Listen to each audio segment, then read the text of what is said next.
Asociacioni për gazetarët shqiptar dërgon në gjykatën kushtetuese kërkesën për shpalljen antikushtetuese të vendimit të qeverisë shqiptare për mbylljen e TikTok. Isa Myraj, në një deklaratë para gjykatës kushtetuese, u shpreh se legjitimimi i një vendimi të tillë do të sillte një precedent të rrezikshëm që mund t'i hapte më pas rrugën edhe mbylljes së rrjeteve të tjera sociale apo edhe mbylljen përfundimtare të internetit. Dhuna dhe diskriminimi që ndodh në rrjetet sociale është një shqetësim serioz për të gjithë ne, për prindrit, por edhe për ne të rinjt. Gjithsesi, të gjitha këto situata nuk mund të çojnë asnjëherë në censurë të plotë dhe mbylljen e rrjeteve sociale, sepse ne kemi çmuar dhe kemi arsyetuar edhe në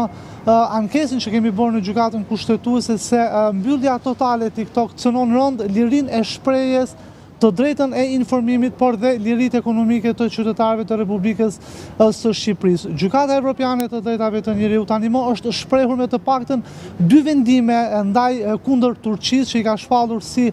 kundër Konventës Evropiane për të Drejtat e Njeriut, mbylljen totale të platformës YouTube për shembull, por edhe të rrjeteve të tjera sociale. Ne mendojmë se dhe vendimi që është marrë nga Këshilli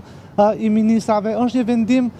jo proceduralisht në rregull, pasi kufizimi tërësor i të drejtave dhe lirive të njerëzit nuk mund të bëhet me vendim të Këshillit të Ministrave, por nëse do ta kishin seriozisht të situatë, mund ta çonin, ta diskutonin në komisionet parlamentare, në parlament dhe ta miratonin edhe në parlament, pra për të pasur mundësi për të diskutuar në mënyrë të gjerë. Për neve personalisht edhe procesi i pyetjes së prindërve, pra që ka deklaruar Këshilli i Ministrave, ka qenë një proces tërësisht jo transparent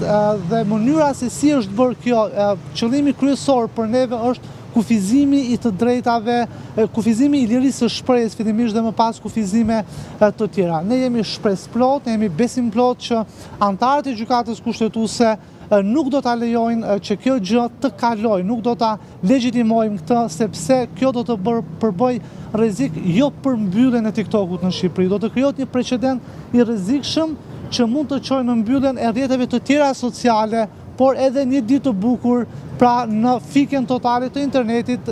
nga kushdo qeveri, nga qeveria e tanishme dhe nga qeveritë e tjera që mund të vinë në të ardhmen. Ndaj nuk duhet krijuar precedente të rrezikshme për demokracinë dhe për lirinë e shprehjes. Ne dimë që liria e medias dhe liria e shprehjes fatkeqësisht është në sulm kohët e fundit nga pothuajse të gjitha shtetet me drejtues autoritar, por ne duhet t'i sfidojmë këto, ne duhet t'i sfidojmë